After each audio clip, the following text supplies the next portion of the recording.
On Amit Shah ji to initiate the discussion.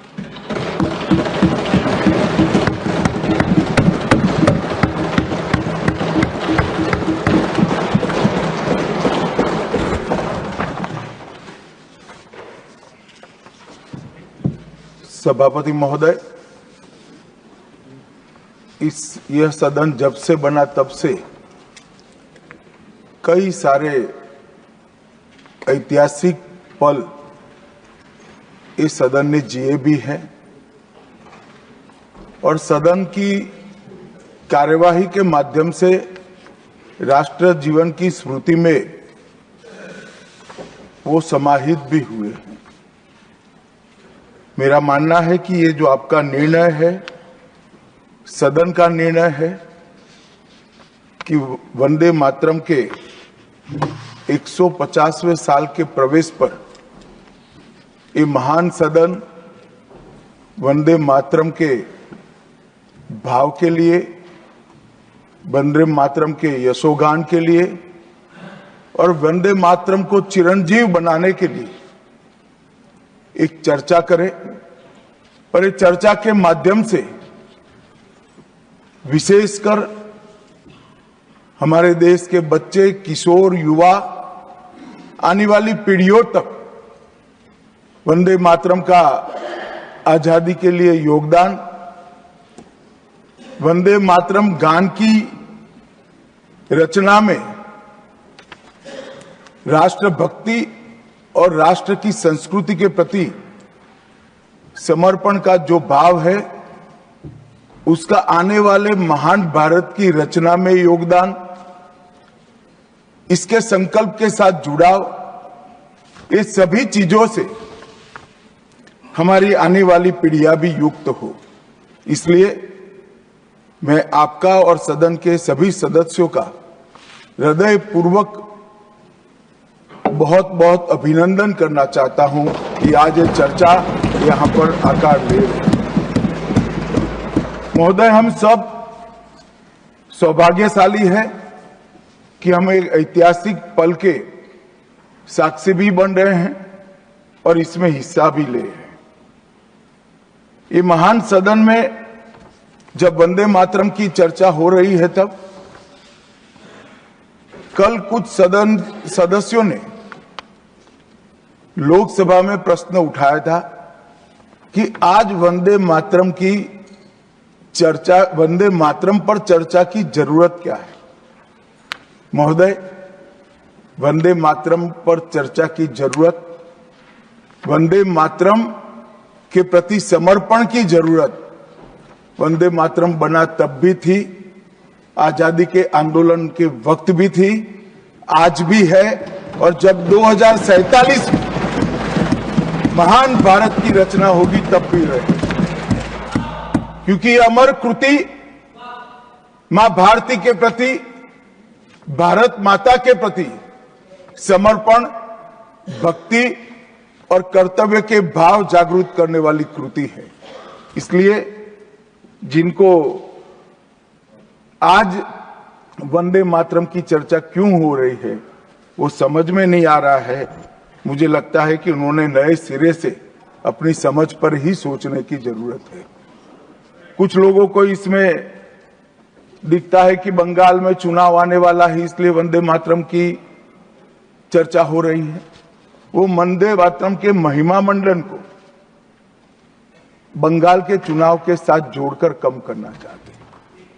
ये सही है कि वंदे मातरम की रचनाकार बंकिम बाबू बंगाल में पैदा हुए, बंगाल में गीत की रचना हुई और आनंद मठ, जिसमें बाद में वंदे मातरम समाहित हुआ, उसकी पृष्ठभूमि भी की बंगाल थी। मगर जब वंदे मातरम का प्रगटीकरण हुआ, वंदे मातरम बंगाल तक सीमित नहीं रहा था, देश तक भी सीमित नहीं रहा था।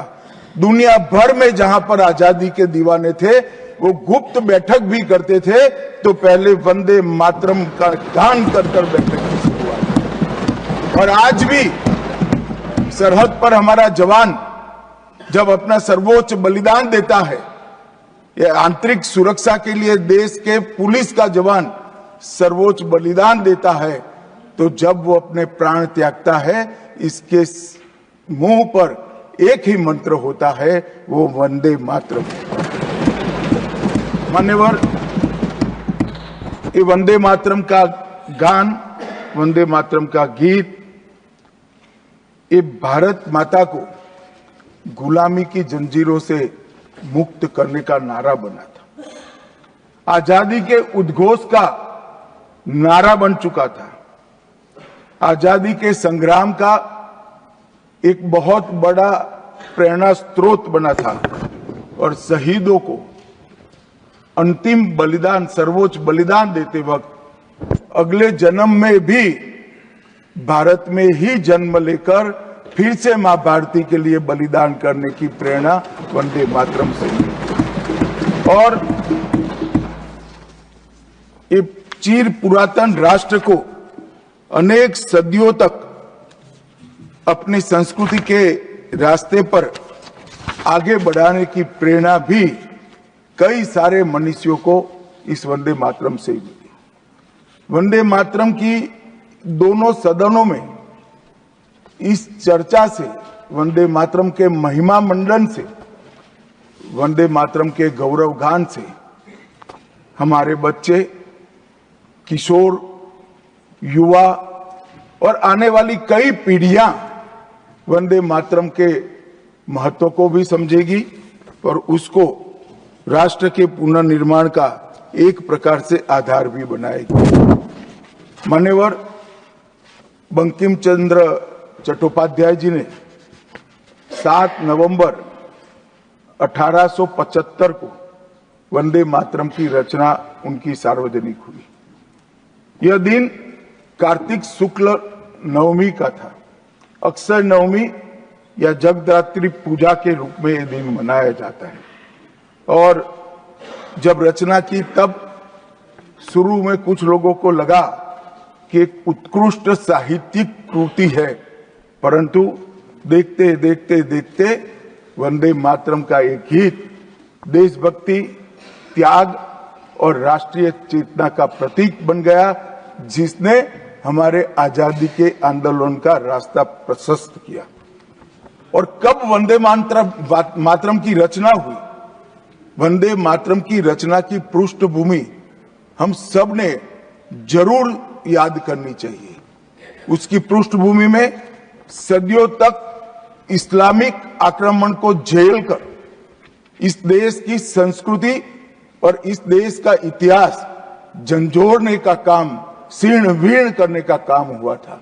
उसके बाद अंग्रेजों ने अपने शासन के काल में, भारत के गुलामी के काल में एक नई सभ्यता, एक नई संस्कृति हमें थोपने का प्रयास किया था।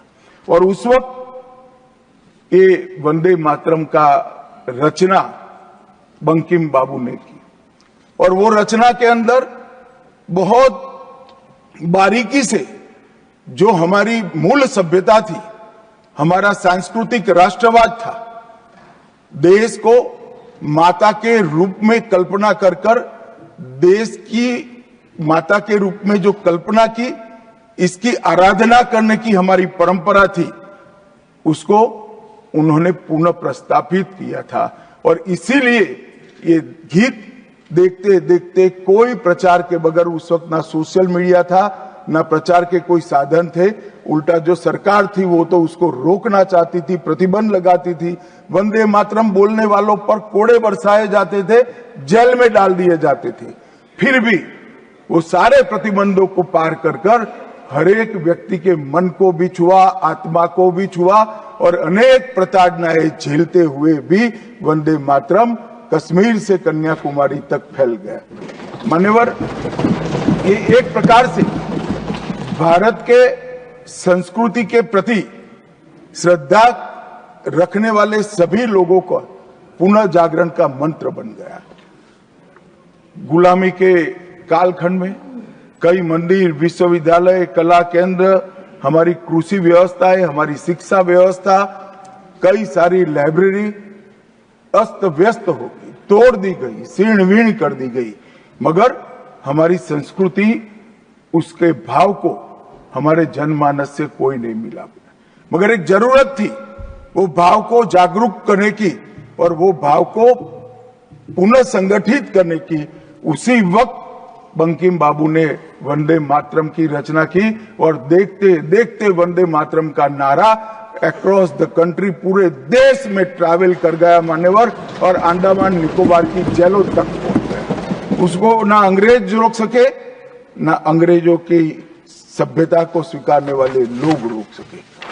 मान्यवर, वंदे मातरम ने एक ऐसे राष्ट्र को जागरूक किया जो अपनी दिव्य शक्ति को भुला चुका था।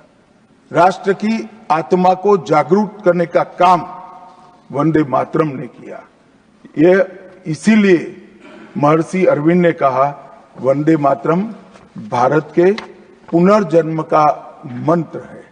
श्री अरविंद का ये वाक्य, इसका गर्भित अर्थ वो वंदे मातरम की महत्ता को बताता है। मान्यवर, अरविंद घोष ने यह भी कहा कि देश को एक ऐसे मंत्र की आवश्यकता थी और ईश्वर ने उसे साकार करने के लिए ही बंकिम बाबू को इस भूमि पर भेजा था। श्री अरविंद का वंदे मातरम के लिए भाव बच्चे बच्चे के लिए एक प्रेरणा स्रोत बन गया और हमारे आजादी का नारा बन गया। मान्यवर, हमारे देश को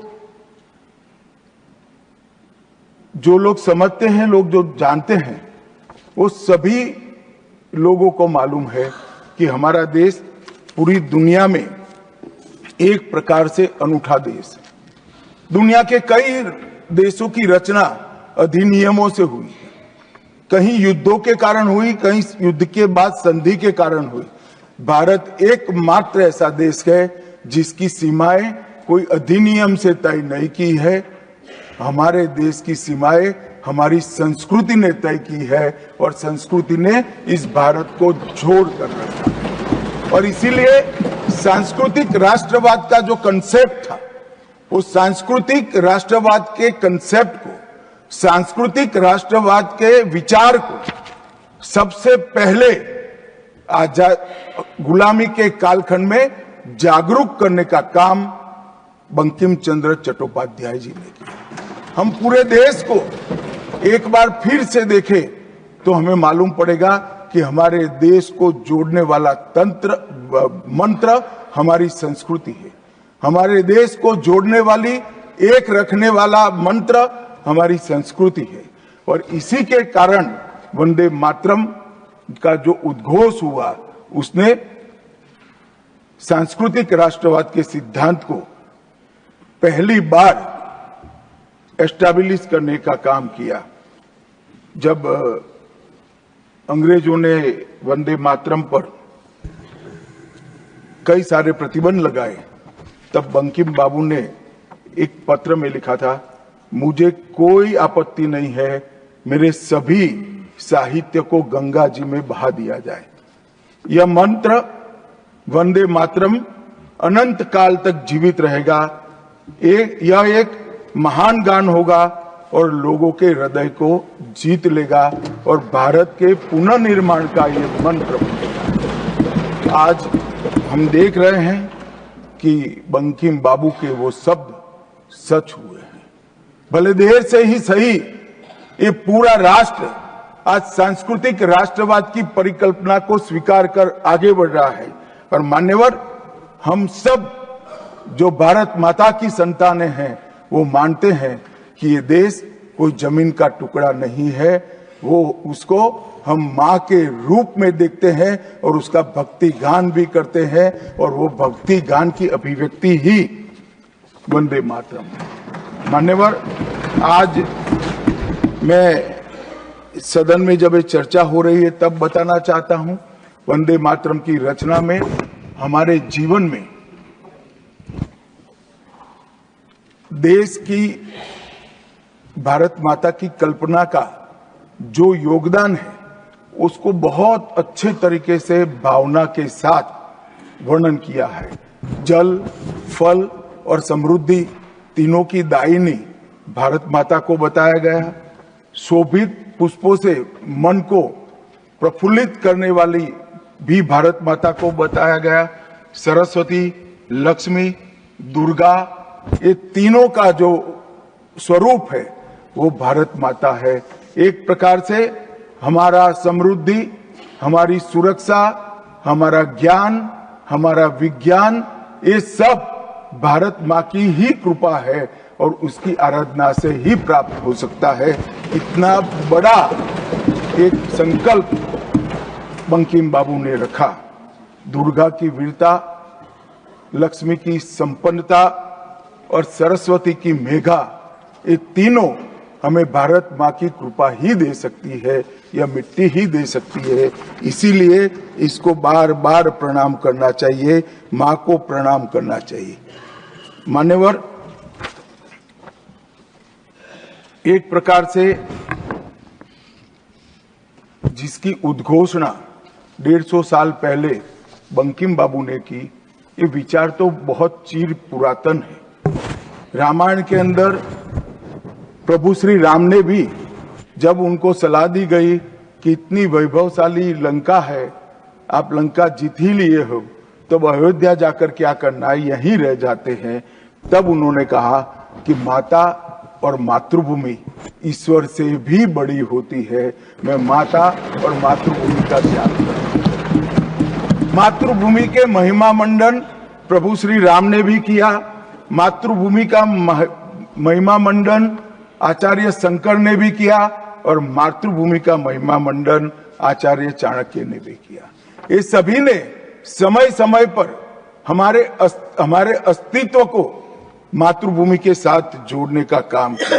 मातृभूमि ही हमें पहचान देती है, वही हमें भाषा देती है, वही सभ्य जीवन जीने की संस्कृति का आधार बनाती है और वही हमारे जीवन को ऊपर उठाने का अवसर देती है। इसलिए मातृभूमि से ज्यादा कुछ हो नहीं सकता। ये भाव जो चिर पुरातन भाव था, उसको बंकिम बाबू ने पुनर्जीवित किया और वो घनघोर रात्रि जैसे गुलामी के कालखंड के अंदर जैसे एक बिजली प्रकाश फैला देती है, उसी प्रकार से वंदे मातरम के गान ने घनघोर अंधेरे के अंदर, जन जन के अंदर गुलामी की मानसिकता छोड़कर आजादी की प्राप्ति, स्वराज की प्राप्ति का एक जोश जगाने का काम किया। मान्यवर, महर्षि अरविंद ने वंदे मातरम को गीत नहीं, हमारी आध्यात्मिक शक्ति का प्रतीक माना।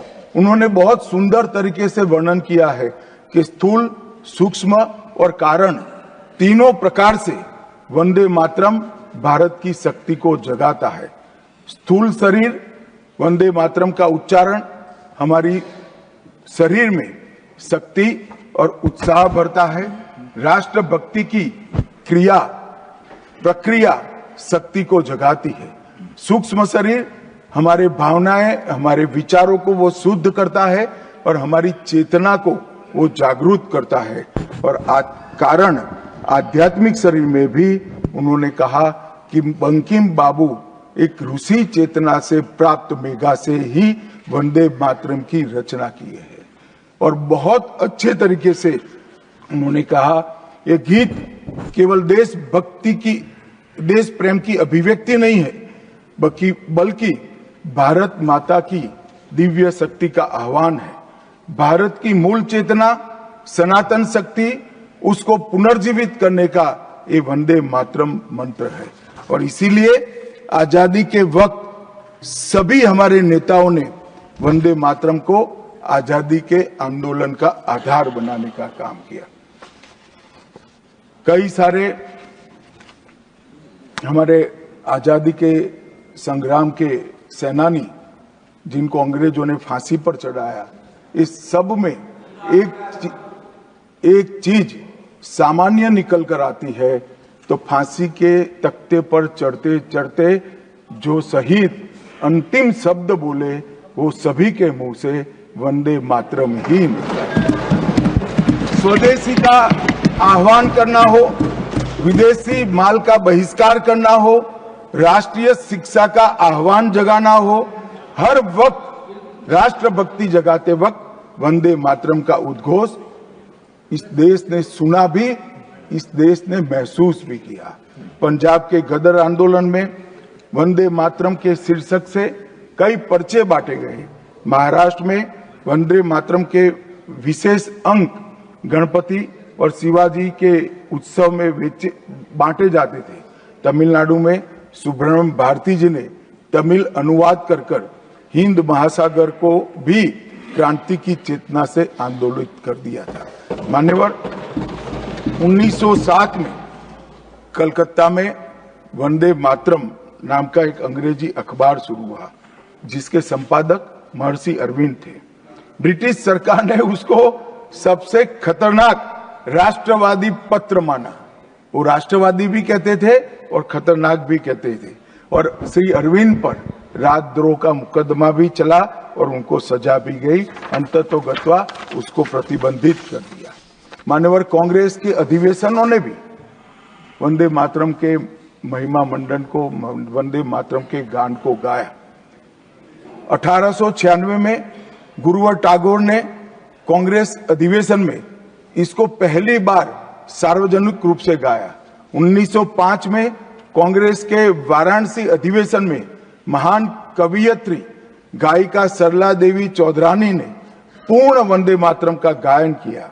और 15 अगस्त 1947 को जब देश आजाद हुआ, सुबह 6:30 बजे सरदार पटेल के आग्रह पर पंडित ओमकारनाथ ठाकुर जी ने आकाशवाणी से अपने मधुर स्वर में वंदे मातरम का गान कर देश को भावुक कर दिया। और ये सभी भावना को देखते हुए संविधान सभा की अंतिम बैठक 24 जनवरी 1950 को संविधान सभा के अध्यक्ष राजेंद्र प्रसाद जी की अध्यक्षता में जो हुई, उसमें राष्ट्रगान के बराबर सम्मान देते हुए वंदे मातरम को राष्ट्रगीत घोषित करने का काम किया। मान्यवर, मैं कल देख रहा था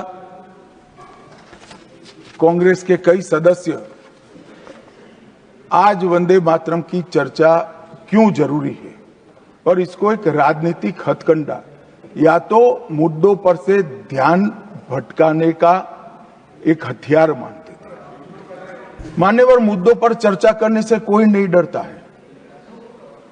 संसद का बहिष्कार हम नहीं करते हैं।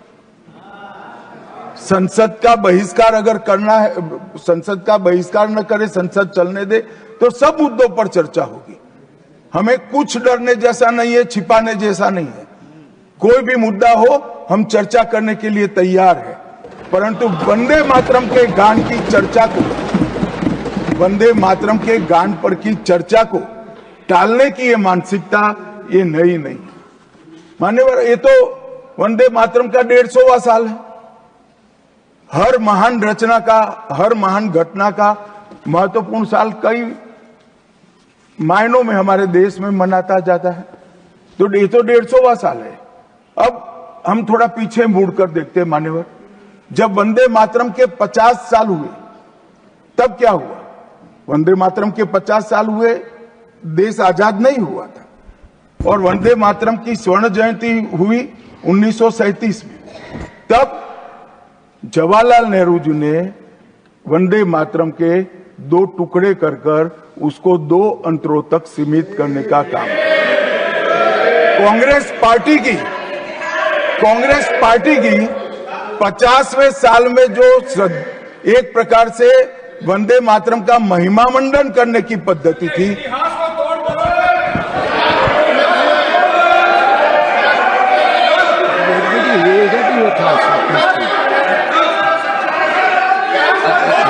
right here you will get your chance to speak na.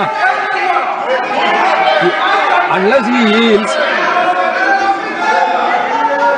right here, no, unless he yields, how I can, unless he yields, how I can. मान्यवर, 1 मिनट में उनको बहुत समय दिया गया, अपने समय पर बोले ना, मुझे कोई आपत्ति नहीं।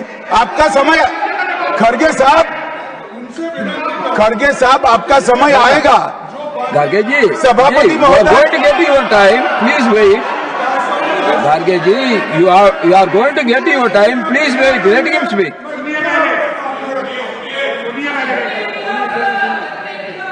मान्यवर 50वें पड़ाव पर वंदे मातरम को सीमित कर दिया गया। वहीं से तुष्टीकरण की शुरुआत हुई और वो तुष्टीकरण जाकर देश के विभाजन में मान्यवर मेरे जैसे कई लोगों का मानना है कांग्रेस पार्टी को पसंद आए ना आए, अगर वंदे मातरम के तुष्टीकरण की नीति के तहत 2 टुकड़े न करते तो देश का बंटवारा नहीं होता और देश पूरा होता।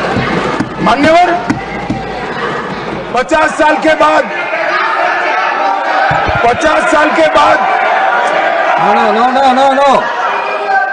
No, nothing will 50 साल go के on बाद record except honorable minister's speech. Please. मान्यवर 50 साल के बाद वंदे मातरम 100 साल का हुआ। सबको था कि 100 साल मनाए जाएंगे, 100 साल मनाए जाएंगे, मगर 100 साल हुआ तब वंदे मातरम का महिमा मंडन का सवाल ही नहीं था, क्योंकि वंदे मातरम बोलने वाले जो सारे लोग थे उनको इंदिरा जी ने जेल में बंद कर दिया। इस देश में आपातकाल लगाया गया। विपक्ष के लाखों लोगों को, लाखों समाज सेवियों को, स्वयंसेवी संगठन के लोगों को जेल में भर दिया गया। कोई कारण के बगैर अखबारों पर ताले लगा दिए गए। यहां तक कि आकाशवाणी में उस वक्त एक ही माध्यम था, आकाशवाणी में किशोर कुमार की आवाज ही नहीं आती थी, ड्यूएट गाने भी लता जी की आवाज में ही आते थे। मान्यवर पूरे देश को जब वंदे मातरम 100 साल का हुआ, पूरे देश को बंदी बनाकर रख दिया। और कल 150वां साल है। 150वें साल में लोकसभा में चर्चा हुई। साहब ये कांग्रेस पार्टी की स्थिति देखिए, जिस कांग्रेस पार्टी के अधिवेशनों की शुरुआत गुरुवर टैगोर जैसे लोग वंदे मातरम गाकर कराते थे। वंदे मातरम कांग्रेस पार्टी के आजादी के आंदोलन का एक मंत्र बना था। वो वंदे मातरम के महिमा मंडन करने के लिए जब लोकसभा में चर्चा हुई, गांधी परिवार के दोनों सदस्य नदारद थे, दो में से एक भी। वंदे मातरम का विरोध आज भी जवाहरलाल नेहरू से लेकर आज के कांग्रेस के नेतृत्व तक कांग्रेस के खून के अंदर बसा। मान्यवर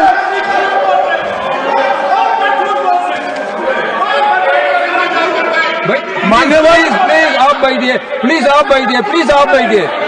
मान्यवर मैं तथ्यों के आधार पर कहता हूं, कांग्रेस पार्टी की एक नेत्री ने कांग्रेस बैठ जाओ रामदास।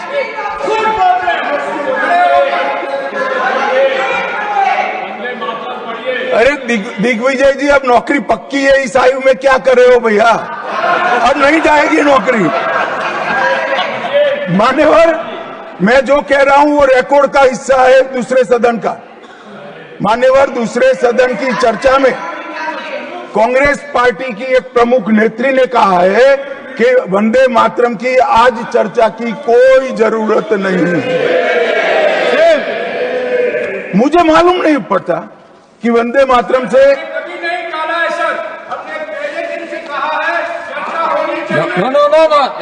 नेत्री क्या कहा? जयराम रमेश जी प्लीज बैठिए, प्लीज आप बैठिए जी। साहब माननीय सदस्य जयराम जी का प्रॉब्लम है कि वो सिर्फ विपक्ष की ही बात सुनते हैं, अपने नेताओं की बात को सुनते नहीं है। मैंने ऐसा नहीं कहा, आपने कहा है। मैंने ऐसा कहा कि लोकसभा में चर्चा में कांग्रेस पार्टी की एक प्रमुख नेत्री ने कहा है कि अभी इस समय वंदे मातरम की चर्चा की कोई जरूरत नहीं। ये रिकॉर्ड पर है, रिकॉर्ड पर।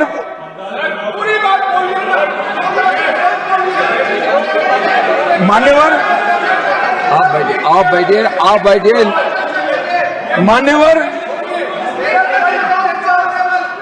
मान्यवर जिस गीत को, जिस गान को महात्मा गांधी ने राष्ट्र की शुद्धतम आत्मा से जुड़ा हुआ गीत कहा, बिपिन चंद्र पाल ने एक राष्ट्र धर्म है जिसमें राष्ट्रभक्ति और कर्तव्य दोनों समाहित है, जिसकी अभिव्यक्ति वंदे मातरम करता है, वो वंदे मातरम का टुकड़ा करने का काम भी कांग्रेस पार्टी ने किया था। मान्यवर, अंतर्राष्ट्रीय स्तर पर भी वंदे मातरम ने हमारे आजादी के आंदोलन को गति देने का काम किया।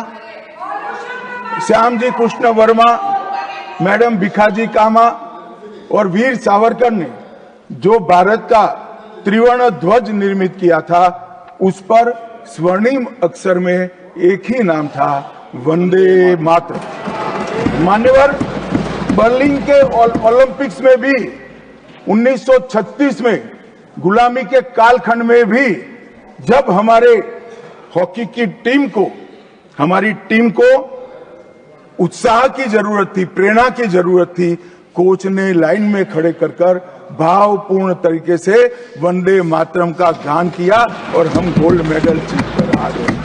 मान्यवर, भारतीय जनता पार्टी की रचना हुई तब से। हमारी तो पार्टी की रचना ही सांस्कृतिक राष्ट्रवाद और ये देश अपने मूल संस्कृति के आधार पर, मूल विचारों के आधार पर चलना चाहिए, पाश्चात्य संस्कृति के आधार पर नहीं चलना चाहिए। इसीलिए हमारी पार्टी की स्थापना थी। मान्यवर, इस संसद में वंदे मातरम के गान को बंद करा दिया गया। अब फिर से खड़े हो जाएंगे कि नहीं नहीं नहीं, आप गलत बोल रहे हो, मगर इस रिकॉर्ड है मान्यवर महोदय। 1992 में भाजपा सांसद श्री राम नाईक ने एक शॉर्ट ड्यूरेशन डिस्कशन के माध्यम से वंदे मातरम को संसद में फिर से गाने की शुरुआत करने के लिए एक मुद्दा उठाया और उस वक्त प्रतिपक्ष के नेता लाल कृष्ण आडवाणी जी ने बहुत प्रमुखता के साथ लोकसभा के स्पीकर को कहा कि इस महान सदन के अंदर वंदे मातरम का गान होना चाहिए, क्योंकि संविधान सभा ने इसको स्वीकारा है। और फिर लोकसभा ने सर्वानुमत से 1992 में वंदे मातरम के गान की शुरुआत की। मान्यवर, हम जब वंदे मातरम की गान की शुरुआत कर रहे थे, उस वक्त भी मैं नाम देना नहीं चाहता, वरना औचित्य के सवाल उठाएंगे, कुछ टेक्निकल मुद्दे उठाएंगे, मगर इंडी अलायंस के ढेर सारे लोगों ने, मेरे पास नाम की सूची है, इनको आपत्ति नहीं हो तो मैं पढ़ सकता हूं, ढेर सारे लोगों ने कहा था कि हम वंदे मातरम नहीं गाएंगे, ना बोल दिया। और मैंने मेरी आंख से देखा है, कई सारे सदस्य वंदे मातरम होता है तो वंदे मातरम के गान के पहले संसद में बैठे होते हैं तो भी खड़े होकर बाहर चले जाते हैं। मैं आपको विश्वास से कह सकता हूं मान्यवर, ये कह रहे हैं कि कांग्रेस पार्टी पर झूठे आरोप लगाए। मैं विश्वास से कह रहा हूं, भारतीय जनता पार्टी का एक भी सदस्य वंदे मातरम के गान के वक्त सम्मान के साथ खड़ा न हो, ऐसा हो ही नहीं सकता, क्योंकि वंदे मातरम के गान के प्रति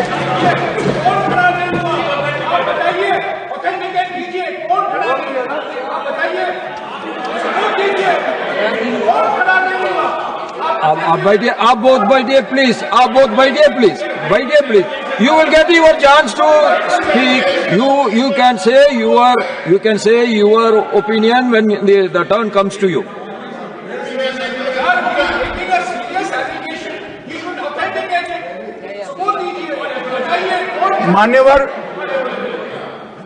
मान्यवर, अरे सुनो तो, बोल क्या करते हो भैया, मुझे सुनो तो।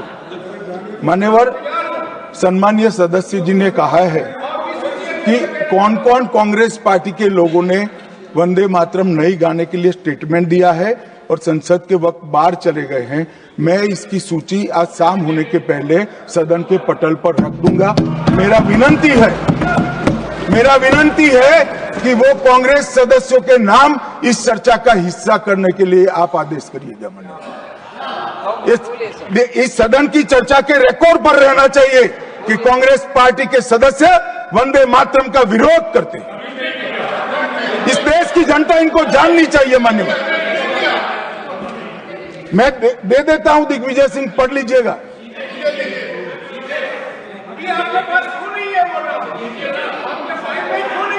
मान्यवर,